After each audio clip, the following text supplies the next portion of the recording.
Shalom Aim. Bapak Yahweh memberkati kehidupan Bapak Ibu semua. Ada sukacita? Amin. Pasti. Ketika kita hidup di dalam Bapak Yahweh, yang ada hanya damai sejahtera dan sukacita. Ya, masalah kita tinggalkan di belakang. Kita utamakan Bapak Yahweh, karena pasti kalau kita utamakan Bapak Yahweh, segala masalah kita bisa akan selesaikan. Ya Bapak Ibu, di sahabat kali ini kita akan membahas satu topik. Topiknya hari ini Bapak Ibu, 4 aliran kehidupan dari Taman Eden. Ya, sekali lagi topik kita pada sahabat kali ini yaitu 4 aliran kehidupan dari Taman Eden. Untuk memulai kita punya perenungan firman di hari ini, kita baca dari Kejadian 2 ayat 10 sampai ayatnya yang ke-14. Demikian firman Bapak Yahweh. Dan dari Eden ada sebuah sungai yang mengalir untuk mengairi taman itu. Dan dari sana ia terpancar dan menjadi 4 hulu. Nama yang pertama adalah Pison. Itulah yang menyetari seluruh negeri Havila, yang di sana ada emas.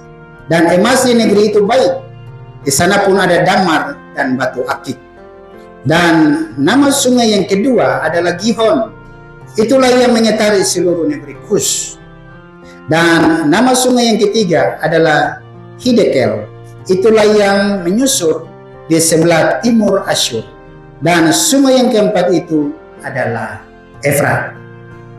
Ya Bapak Ibu, di pembacaan yang ke-14, kalau Bapak Ibu lihat Hidekel. Hidekel itu Tigris, Bapak Ibu.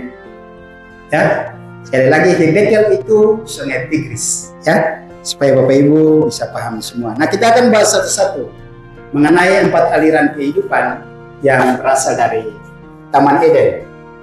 Yang pertama, Pison. Ya, sungai yang pertama itu Pison. Jadi memang ada satu sungai di Taman Eden, tapi dia bercabang 4. Tidak disebutkan di dalam kitab suci apa nama sungai itu. Tapi aliran sungai, keempat sungai itu masing-masing dengan dia punya nama, yaitu Pison, Gihon, Tigris, dan Efrat. Ya. Nah, yang pertama kita akan bahas tentang Pison. Pison ini Bapak Ibu, dia menggambarkan tentang aliran kelimpahan dari hadirat Elohim. Ya. Pison berasal dari akar kata pasah atau pus, yang artinya meluas, melimpah, berkembang, atau mengalir dengan kuat. Nah, itu berarti Pison bisa diartikan sebagai mengalir dengan kelimpahan atau meluas ke segala arah. Paham Bapak Ibu? Ya. Nah, ketika Bapak ya menempatkan manusia di Taman Eden, ya, selain ada buah-buahan, tumbuhan, selain ada hewan, Tuhan juga menyediakan mata-mata air untuk kehidupan manusia. Nah, Bapak Ibu, masih menjadi perbincangan sampai sekarang. Kira-kira itu Taman Eden di mana? Ya kan? Taman Eden itu di mana? Sampai sekarang para ahli pun yang dengan berbagai gelar keilmuannya belum dapat memastikan bahwa Taman Eden itu di mana. Yang mereka patokan hanya sungai Efrat. Betul Bapak Ibu? Kalau kita tahu yang disebutkan selama ini cuma sungai Efrat. Ya?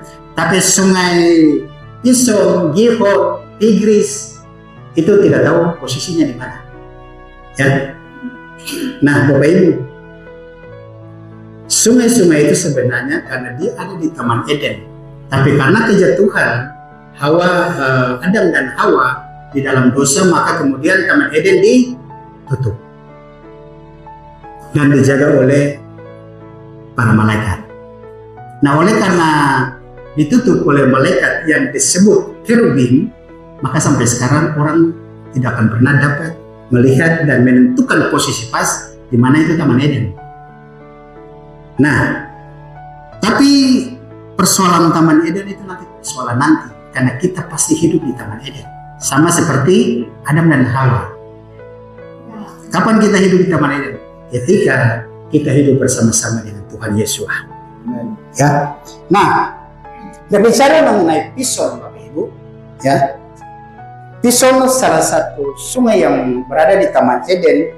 Jadi dia bukan sekedar sungai, tapi ini sebuah lambang dari aliran berkat Bapa Yahweh, ya, yang keluar dari hadiratnya, dari isi hati Bapa Yahweh yang mengalir bagi kita semua umat-umat yang percaya kepadanya. Nah, dari Taman Eden, tempat hadirat Bapa Yahweh, mengalir itu juga kehidupan, mengalir juga itu berkat, mengalir juga itu hikmat, dan mengalir itu juga kekuatan bagi kita semua yang saat ini kita nikmati. Ya. Jadi Pison bukan saja menggambarkan ada sebuah sungai, ya, tapi secara eksplisit, secara supranatural dia menggambarkan bahwa ada aliran kehidupan yang terjadi, yang mana kita menerima berkat, menerima kekuatan yang datang daripada sumber berkat itu. Ya. Nah, makanya tadi tidak disebutkan sungai apa yang memancarkan keempat hulu sungai kecil ini. Kita berbicara secara dunia roh, berarti sumber itu dari mana Bapak Ibu? Sumber itu satu-satunya cuma dari Bapa Yahweh, yang kemudian mengaliri, memberkati kita semua. Nah, bagaimana aliran sungai Pison itu mengalir dalam kehidupan orang percaya? Ya, yang pertama, Pison itu Bapak Ibu bisa digambarkan sebagai aliran kelimpahan dalam diri. Ya, yang pertama, aliran kelimpahan dalam diri. Itu berbicara mengenai kelimpahan yang meluas, ya. Karena dikatakan tadi dia mengaliri negeri Hawila. Nah, negeri Hawila itu penuh dengan emas, penuh dengan damar, penuh dengan batu akik. Atau kalau di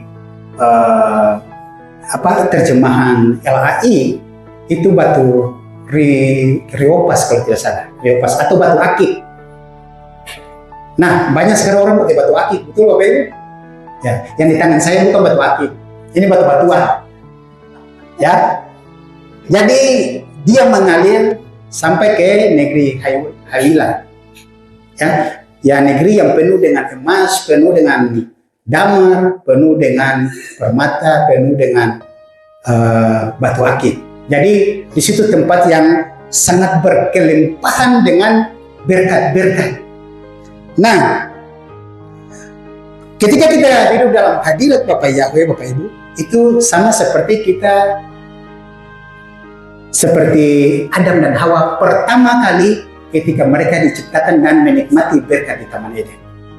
Ya. Ketika Hawa dan Adam berada di Taman Eden sebelum kejatuhan, mereka tanpa menikmati semua hasil yang Bapa Yahweh sudah ciptakan dan berikan untuk mereka. Nah, begitu pula dengan kita Bapak Ibu. Ketika kita hidup di dalam Bapa Yahweh, percaya saja bahwa berkat itu akan datang dengan sendiri. Lalu kemudian orang bertanya begini, kalau gitu kita tinggal di rumah saja, tidak usah kerja. Ya, nanti berkat datang sendiri. Bukan begitu caranya Bapak Ibu. Ya. Semenjak Adam jatuh dalam dosa, dia harus bekerja keras untuk menafkahi kehidupannya dan kehidupan keluarganya. Begitu pula dengan Hawa. Nah, oleh karena itu Bapa Yahweh berada di tengah-tengah kita supaya kita juga kerja keras. Kerja kerasnya apa? Kita menumbuhkan iman kita agar iman kita tidak goyah. Karena kalau kita hidup dalam Bapa Yahweh, siapapun tidak akan bisa menggetarkan iman kita, mau dengan pengaruh apapun. Ya, itu berarti aliran sungai Pison dia akan memancar dalam kehidupan kita, baik secara pribadi, baik secara keluarga, baik dalam komunitas, maupun kehadiran kita dalam berbangsa dan bernegara. Ya. Nah, yang berikut, Pison sebagai prinsip berkat yang murni. Ya, tadi dikatakan bahwa dia mengelilingi tanah Hawilah. Ya, itu melambangkan bahwa ada pengaruh yang sangat luas. Pengaruh yang sangat luas seperti apa, Bapak Ibu? Ketika kita hidup di dalam hadirat Bapa Yahweh, berarti hidup kita tidak hanya itu-itu saja atau hidup kita stagnan di tempat. Tapi bagaimana kita juga bisa menjadi berkat untuk orang lain. Ya, jadi sungai itu dia tidak tertampung di satu tempat, Bapak Ibu, namanya sungai. Dia pasti akan mengalir. Nah, oleh karena itu kehidupan kita, Bapak Ibu, ketika kita sudah ada di dalam Bapa Yahweh, maka kita juga harus mengaliri kebenaran ini kepada orang lain. Selain iman kita, tapi juga berkat-berkat yang Bapa Yahweh berikan kepada kita. Selama kita mampu, kita juga bisa berbagi dengan orang lain. Nah, oleh karena itu, Bapak Ibu, di dalam Pison sebagai prinsip berkat yang murni, di situ ada emas di tanah Hawilah. Ya, emas menggambarkan sebuah kemurnian. Nah, kemudian apa yang Bapak Yahweh cari? Kemurnian hati Bapak Ibu dan saya. Ya, kalau Bapak Yahweh tidak mendapati kemurnian hati, tidak mungkin Bapak Yahweh hidup dalam kita. Kalau hati yang murni, itu berarti tidak ada rasa benci, tidak ada rasa duka, tidak ada rasa pahit hati, ya, tidak ada rasa kesombongan, tidak rasa angkuh diri. Tapi yang ada itu pasti hal-hal yang menyenangkan hati Bapak Yahweh. Ya, salah satu kemurnian hati kita adalah penundukan diri kita. Tuhan ingin orang yang benar-benar tunduk di hadapan Bapa Yahweh. Tuhan ingin orang-orang yang benar-benar punya hati itu rendah hati di hadapan Tuhan. Ya, dikatakan dalam firman Tuhan, ya, dalam kitab suci, Tuhan paling benci orang yang sombong. Kita dapat belajar dari Raja Saul, Bapak Ibu. Karena kesombongan, Tuhan ambil dia punya kesombongan, kasih ke Daud. Ya. Nah, oleh karena itu Bapak Ibu, Bapak Yahweh memaksakan kita agar iman kita terus teruji. Dengan iman yang terus teruji, maka di situ aliran Tuhan, ya, aliran Sungai Pison akan terus bergerak mengairi kehidupan kita, ya, akan memurnikan kehidupan kita, akan memurnikan keluarga kita, bahkan komunitas kita. Ya, Tuhan tidak tinggal diam, Bapak Ibu. Karena Tuhan tidak tinggal diam, kita juga jangan tinggal diam. Ya, selama prinsipnya, selama hayat di kandung badan, selama mulut kita masih bisa berucap, salurkan berkat itu pada orang lain. Ya, agar orang lain juga menikmati berkat yang sama dengan kita. Berkat apa? Berkat kehidupan, berkat jasmani, berkat rohani. Itu sama-sama kita nikmati. Ya. Nah, yang ketiga, Pison sebagai aliran yang membawa pengaruh. Kenapa dia membawa pengaruh, Bapak Ibu? Ya.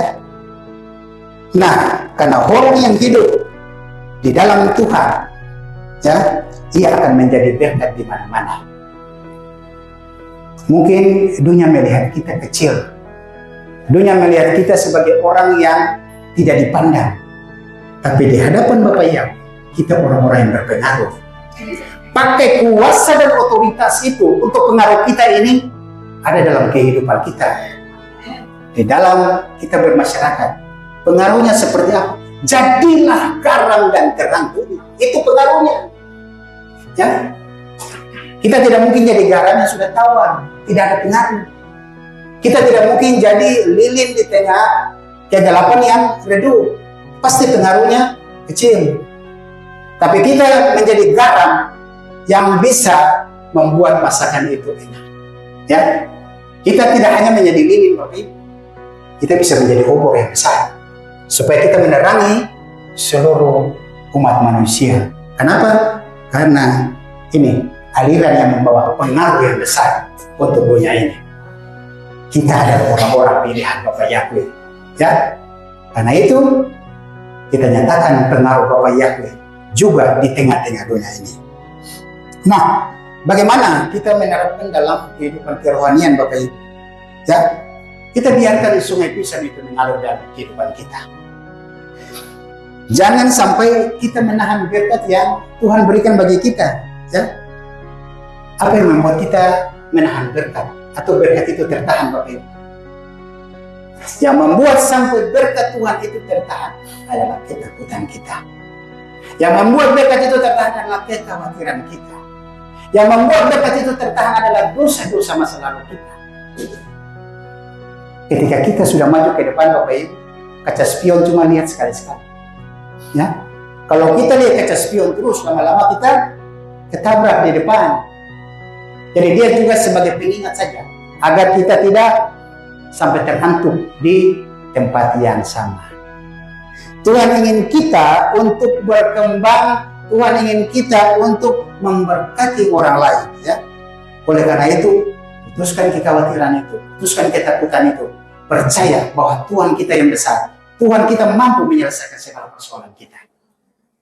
Lalu kemudian kita hidup dalam kemurnian hati, bagaikan emas yang murni. Begitu pula Tuhan membentuk kita seperti emas yang murni. Tanpa api, emas itu tidak bisa terbentuk. Dia akan menjadi bongkahan atau dia akan menjadi pasir yang halus kalau tidak dibentuk dengan api. Tapi ketika emas itu dibentuk dengan api, dia bisa menjadi cincin yang bermakna, yang punya nilainya bisa sampai ratusan juta bahkan miliaran. Dia bisa menjadi kalung yang sangat berharga, dia bisa menjadi mahkota yang sangat berharga. Kita adalah emas-emas yang dimurnikan oleh Bapa Yahweh, dimurnikan melalui persoalan yang kita hadapi, dimurnikan melalui masalah yang kita hadapi. Makanya sering saya bilang untuk jemaat, ya, ketika masalah dan persoalan datang, satu kali yang harus kita sampaikan kepada Bapa Yahweh, kita bersyukur. Ya, karena lewat masalah itu kita dimurnikan. Lewat masalah itu ada berkat yang sudah menunggu kita. Tapi Bapak Ibu, saya lagi ingatkan lagi, kalau kita sudah dapat berkat, ingat ada ujian di depan. Jadi Tuhan itu Tuhan yang adil. Dia membuat sesuatu itu berimbang, tidak berat kiri, tidak berat kanan. Jadi ketika ada masalah, pikirkan bahwa ada berkat yang sudah mau Bapak Yahweh siapkan. Tapi ketika kita mendapat berkat, kita pikirkan ini pasti ada ujian lagi di depan supaya kita naik level. Ya. Lalu kemudian dengan pisau itu kita juga dapat memperluas kerajaan Bapa Yahweh di tengah-tengah dunia ini. Biarlah hidup kita memperluas kasih Bapa Yahweh secara komunitas, secara kehidupan kita di dalam negara Indonesia. Karena sekarang negara Indonesia ini tidak baik-baik saja, apalagi terhadap kaum minoritas. Kita ini minoritas dari yang sudah minoritas. Benar ya, Bu? Kita minoritas dari yang sudah minoritas. Biarlah hidup kita diatur oleh aliran kehidupan dari Bapa Yahweh, supaya mengingatkan kita bahwa kita bukan saja menerima kelimpahan dari Bapa Yahweh, baik itu materi, ya, baik itu kesehatan jasmani maupun rohani, tapi yang kita terima hidup penuh damai sejahtera, sukacita dalam roh dan kebenaran. Ya, karena Tuhan Yesus berkata di dalam Yohanes 5:15 ayat 5, dia katakan ini, barang siapa tinggal di dalam aku dan aku di dalam dia, ia berbuah. Kita pasti berbuah banyak. Kenapa? Kita tinggal di dalam Tuhan Yesus, dan kehidupan Tuhan Yesus tinggal di dalam kita. Kita yang kedua, Gihon. Gihon ini menggambarkan mengalirnya sumber kehidupan dari Eden ke Hatim. Ya, Gihon berasal dari akar kata giah. Giah artinya memancar, menyembuhkan atau meluap keluar. Jadi Gihon dapat diartikan sebagai sungai yang memancar keluar dengan kuasa. Kuasa apa? Kuasanya Bapa Yahweh. Ya. Nah, ini berbicara tentang apa, Bapak Ibu? Ini berbicara mengenai lawatan kuasa Roh Kudus. Ya, yang menyembur keluar dalam hati orang percaya. Seperti kata Yesua, dalam hatinya akan mengalir aliran-aliran air kehidupan. Itulah Roh Kudus yang kita terima sekarang. Kita tidak mungkin, bukan tidak mungkin, kita belum lihat Tuhan Yesua secara kasat mata, ya, muka dengan muka pada saatnya. Tapi yang sekarang kita terima adalah Roh Kudus, karena itu yang dijanjikan Tuhan Yesus sebelum dia terangkat. Nah, makanya saya sering mengingatkan Bapak Ibu semua, buka jantung hati kita, buka pendengaran kita, dengar bisikan Roh Kudus, karena di situ ada aliran Bapa Yahweh, ada aliran Gihon yang menyertai kehidupan kita. Nah, yang menarik Bapak Ibu dari Gihon ini, sungai Gihon ini, di situ muncul juga dalam sejarah Israel, di mana ada mata air Gihon di Yerusalem. Ya, itu termuat dalam 2 Tawarikh 32 ayat 30. Nah, Gihon itu tempat di mana Salomo diurapi. Ya, sekali lagi, Gihon, sungai Gihon, tempat di mana Salomo diurapi. Itu menandakan bahwa Gihon bukan hanya sekedar sumber air, ya, tapi juga sumber pengurapan dan otoritas rohani yang ada pada diri kita semua. Ya, itu berarti kita bukan anak-anak gampangan, Bapak Ibu. Kita anak-anak raja, kita akan penguasa-penguasa yang nanti bersama-sama dengan Raja besar kita, Tuhan Yesus HaMashiach. Kalau Salomo bisa diurapi di sungai Gihon, kita sudah diurapi oleh kasih kuasa Tuhan Yesus. Nah, oleh karena itu, dari Gihon ini mengalir aliran kehidupan. Nah, aliran kehidupan itu turun ke Yerusalem. Untuk apa? Untuk mengurapi kita sebagai anak-anak Bapa Yahweh. Ya. Nah, kita diurapi di dalam nama siapa? Kita diurapi di dalam nama Adonai Yeshua HaMashiach. Maka disitulah Roh Kudus bekerja untuk kita semua.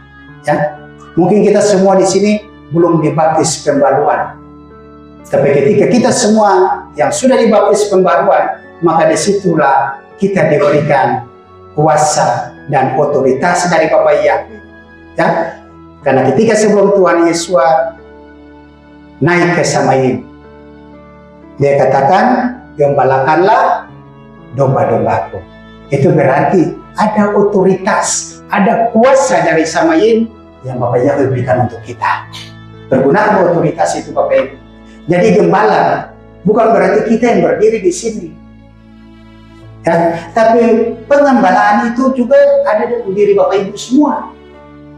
Ketika kita menceritakan kebenaran kepada orang lain, kita menyampaikan firman kepada orang lain yang belum mengenal Bapak Yahweh, kita itu juga lagi mengembalakan domba-dombanya Bapak Yahweh.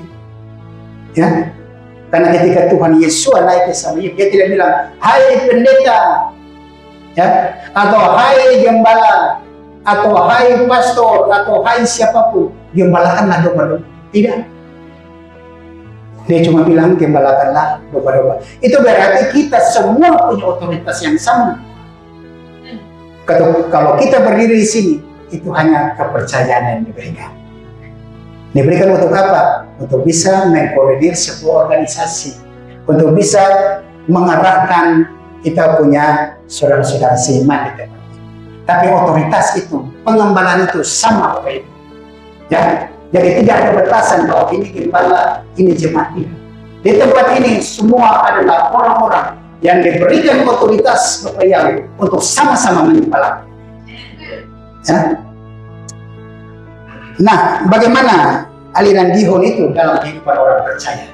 Ya, yang pertama, aliran Gihon itu merupakan aliran kehidupan yang baru. Aliran kehidupan yang baru itu berarti keluar dari hati yang sudah dipulihkan. Ya, ketika hati seseorang dipenuhi Roh Kudus, maka dari sanalah mengalir kehidupan bagi orang lain. Ya, Bapak Ibu sudah merasakan hati yang dipulihkan? Amin. Iya, kalau mungkin sekarang ini kita lagi dalam masalah, kalau sekarang ini kita mungkin lagi dalam tekanan, tapi Tuhan sudah memulihkan kita. Kita tidak hanya tertekan dengan masalah kita. Kita tidak tertekan dengan persoalan kita. Karena kita percaya Tuhan kita mampu menyelesaikan persoalan kita. Tadi kita dengar kesaksian dari Ibu Lia, ya, betapa besar, betapa dahsyat Bapak Yahweh membela keluarga Lato Brisa Kaki Sina. Ya, itu luar biasa Bapak Ibu. Di tengah-tengah keputusasaan, kata orang, air sudah bukan lagi di batang hidung, tapi air sudah sampai di kepala. Tapi di situ Tuhan datang untuk mengangkat persoalan kita. Ya, kesaksian-kesaksian dari Bapak Ibu itu menyenangkan hati Bapak Yahweh. Karena kenapa? Bukan pemimpin yang dipuji, bukan jemaat yang dipuji, tapi Bapak Yahweh dalam Yesus yang dipuji dan dipermuliakan. Nah, yang kedua Bapak Ibu, Gihon menandakan pengurapan yang meluas. Ya, seperti Gihon tadi dikatakan dia mengelilingi tanah Kus. Ya, tanah Kus ini melambangkan bangsa-bangsa. Jadi ada pengurapan Tuhan yang tidak hanya kepada satu bangsa, tapi untuk seluruh dunia. Terbukti Tuhan Yesus datang harusnya untuk bangsa Israel. Tapi karena dia disalibkan, dia mati, dia dikuburkan, dia bangkit, maka anugerah itu terbuka untuk kita semua. Itu yang dibilang bahwa Tuhan, pengurapan Tuhan tidak hanya untuk satu bangsa, tapi untuk seluruh bangsa di muka bumi ini yang percaya kepada Bapa Yahweh dalam nama Yesus Mesias. Ya. Nah, yang ketiga, Gihon itu menandakan penyebaran kerajaan Elohim.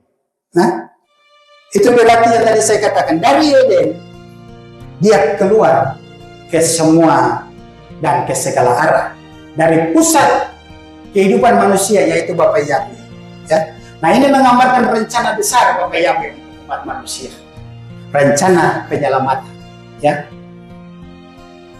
Kadang orang bertanya, kalau Tuhan sudah tahu bahwa Tuhan nanti menciptakan Adam dan Hawa, mereka jatuh dalam dosa, Tuhan tahu tidak Bapak Ibu? Tuhan tahu tidak Bapak Ibu? Tuhan tahu. Karena kenapa? Tuhan tahu ada kehendak bebas di manusia. Saya ilustrasi Bapak Ibu ya. Saya ilustrasi satu contoh. Ketika kita punya anak, kita tahu tidak bahwa anak kita nanti akan nakal. Anak kita nanti pasti akan bikin kita jengkel. Benar? Tapi ketika anak kita hadir, apakah kita akan terus jengkel ketika dia berbuat dosa? Pasti kita akan membimbingnya, pasti kita akan menegurnya, pasti kita akan menasihatinya supaya jalan ke jalan yang benar. Begitu pula Tuhan kita. Dia tahu Adam dan Hawa pasti jatuh dalam dosa. Dan dia tahu cara menyelamatkan kita manusia. Bahkan dengan darahnya yang kudus, di dalam nama Adonai Yesus Mesias, kita sudah dibayar lunas oleh Bapa Yahweh. Ya, makanya kehidupan kita sudah dimurnikan lagi.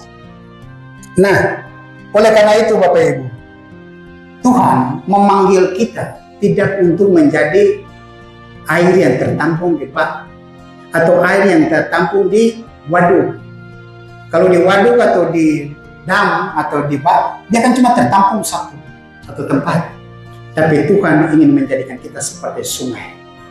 Ya, sungai supaya Tuhan mengizinkan kita menyemburkan Roh Kudus dalam kehidupan kita, ya. Supaya kenapa Bapak Ibu? Dosa tidak menguasai kita, ya. Luka batin tidak menguasai kita. Ya. Kehidupan masa lalu kita, kedatangan kita tidak terus untuk mengintimidasi kehidupan kita. Tapi kehidupan kita diperbarui dengan hadirat Bapa Yahweh yang hidup dalam kehidupan kita. Nah, aliran itu menjangkau bangsa-bangsa yang tadi dibilang. Dia sebar ke seluruh bangsa, tidak hanya satu bangsa. Kehidupan kita menjadi saluran kasih dan terang bagi dunia ini. Yang ketiga, Tigris atau Hedekau, ya. itu menggambarkan aliran kecepatan roh dan hikmat dari Tuhan. Tigris disebut juga Hedekel, tadi awal saya sudah katakan. Ya. Tigris berasal dari kata had, yang berarti tajam, cepat atau cekatan, dan kor yang berarti suara atau aliran ringan.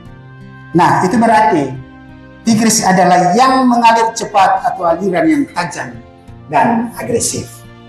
Apa maksudnya Bapak Ibu? Ketika Pison dia berbicara mengenai kelimpahan dan berkat, Gihon dia berbicara tentang pengurapan, maka Tigris atau Hedekel dia berbicara menyangkut kecepatan, ketajaman dan hikmat rohani yang datang daripada Bapa Yahweh. Di situ dibilang kata timur ya, dalam Kejadian 2 ayat 14 dikatakan, dan nama sungai yang ketiga adalah Hidekel atau Tigris. Itulah yang menyusul di sebelah timur Asyur. Nah, kata timur ini Bapak Ibu, dalam bahasa Ibrani disebut kedem. Disebut kedem. Apa itu kedem? Kedem itu berarti sebuah permulaan. Sebuah hal yang mula-mula. Sebuah hal yang baru. Ya, tapi juga bisa dikatakan sebagai hikmat yang sudah purbakala, hikmat yang dari awal. Nah, apa artinya Bapak Ibu? Itu berarti Tigris melambangkan hikmat yang berasal dari Bapa Yahweh Elohim kita semenjak semula sampai sekarang. Bapa Yahweh tidak kerja awal sampai di masa Nuh saja, atau awal sampai di masa Tuhan Yesus saja, tapi dia bekerja dari awal sampai akhir karena dia adalah Alef, We, Taw. Dia adalah awal dan akhir. Dia yang memulai, dia juga akan yang mengakhiri Bapak Ibu. Oleh karena itu Bapak Ibu, Tigris mengalir di Asyur yang menunjukkan bahwa hikmat dan kecepatan dari Tuhan akan mengalahkan kebijaksanaan yang ada di dunia ini. Yang kita terima adalah kebijaksanaan dari Bapa Yahweh. Ya, kalau kebijaksanaan dunia ini Bapak Ibu banyak yang diserongkan. Tapi kalau hikmat dan kebijaksanaan dari Bapa Yahweh itu dia berjalan lurus dan kehidupan kita akan terus hidup kekal selama-lamanya. Aliran Tigris dalam kehidupan orang percaya. Ya, yang pertama adalah kecepatan gerak Roh Kudus, ya. Itu melambangkan bahwa ada aliran Roh Kudus yang mengalir sangat deras, tidak bisa dibendung Bapak Ibu. Ya. Kalau sekarang nama Bapak Yahweh itu tidak bisa dibendung, itu pekerjaannya Roh Kudus. Ya, melalui kita sebagai umat-umat yang percaya kepada Bapak Yahweh. Siapapun membendung dia bahwa nama Yahweh itu tidak bisa disebutkan, Tuhan Yesus itu bukan Tuhan, tidak bisa dibendung Bapak Ibu. Kekuatan kerja Roh Kudus itu mengalir sangat deras dan tajam.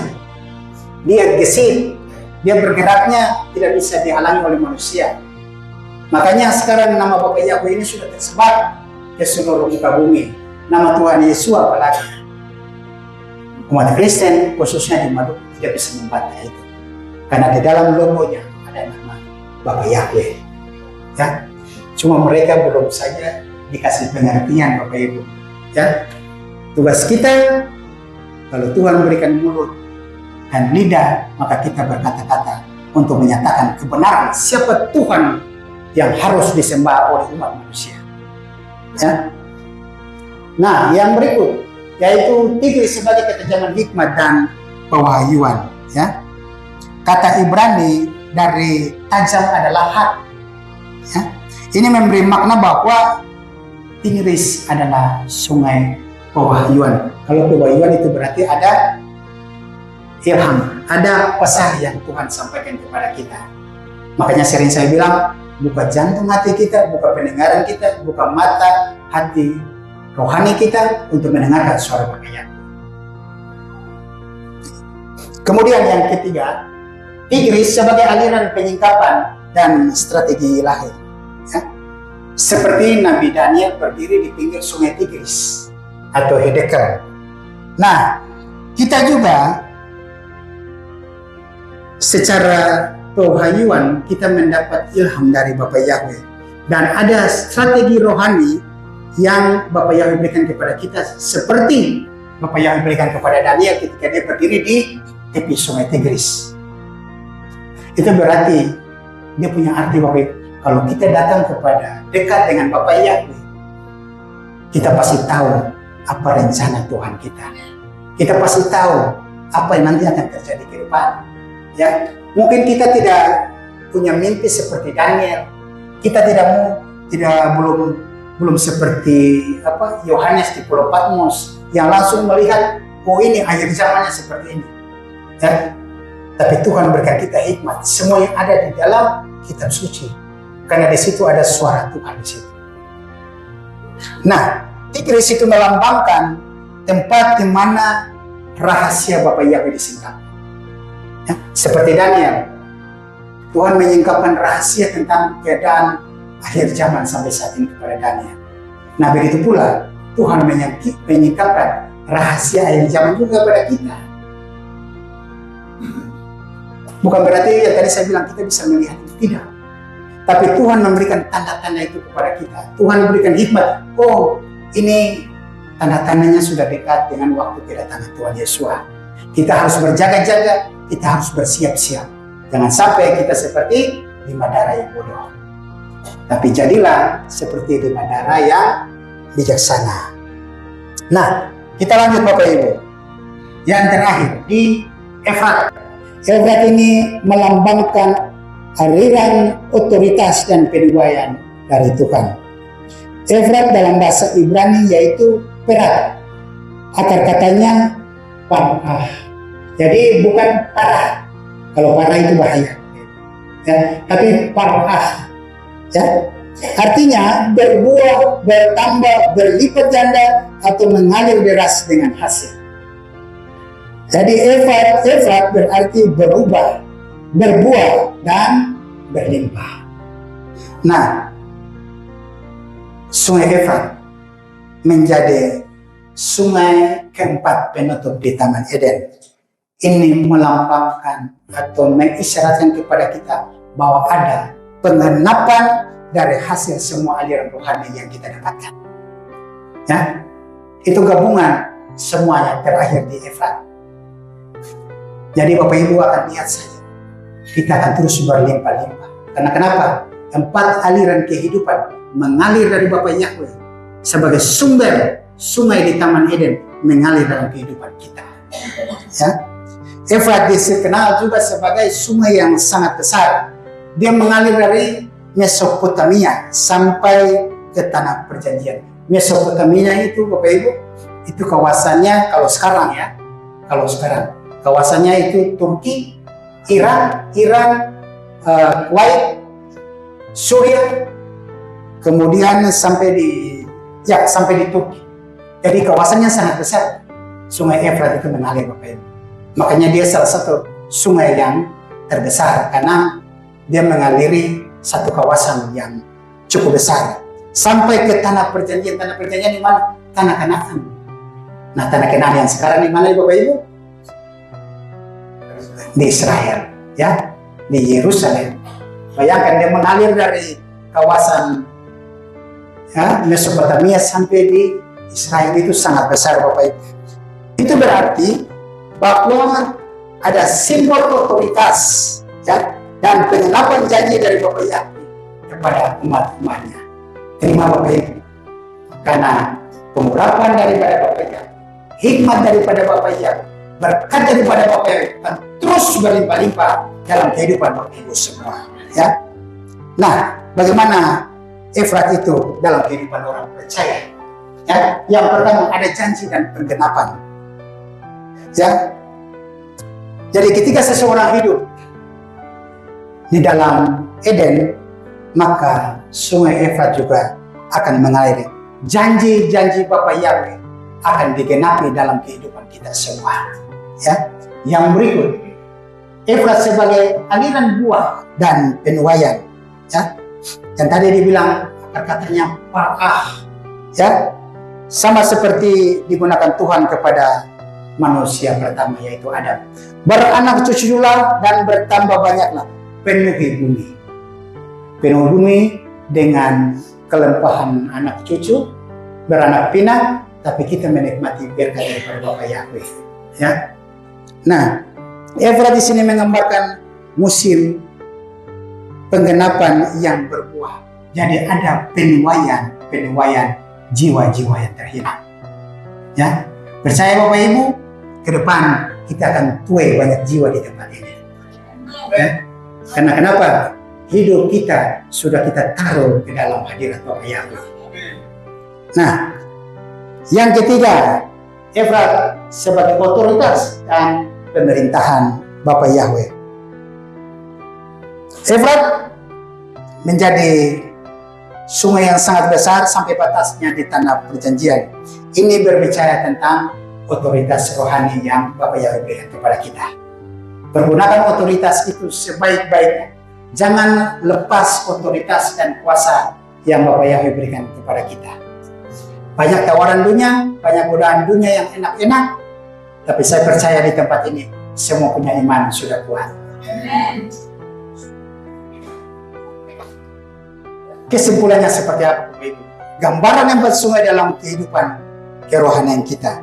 Pison adalah berkat, berbicara tentang berkat dan kelimpahan. Gihon berbicara mengenai aliran pengurapan roh. Tigris berbicara mengenai hikmat dan kecepatan pewahyuan. Dan Efrat berbicara mengenai otoritas dan penuaian rohani. Nah, ketika keempat sungai ini mengalir dalam hidup kita dan kita hidup dalam ritme kerajaannya Bapa Yahweh, maka kita akan beri kelimpahan dengan berkat, dipenuhi dengan roh, berjalan dalam hikmat, dan berbuah dalam kuasa terang Bapa Yahweh. Demikian firman Bapa Yahweh sesuai untuk kita semua. Mari kita tunduk kepala dan berdoa.